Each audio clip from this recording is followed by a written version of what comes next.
अगर मजाक में बीवी को अम्मी कहना कैसा है? अम्मी क्या है? मां भी नहीं, क्या अम्मी क्या है? ये केड़ा मजाक है जी, अम्मी?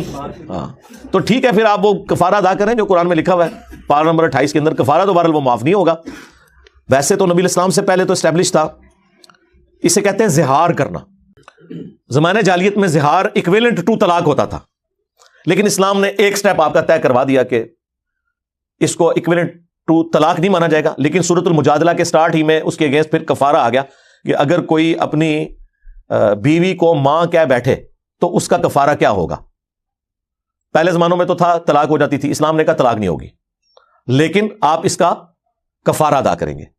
कफारा वो एक गुलाम आजाद करेंगे, वो नहीं कर सकते तो आपने 60 रोजे मुसलसल रखने वाला, वो पूरी डिटेल आई हुई है सूरतुल मुजादला के अंदर।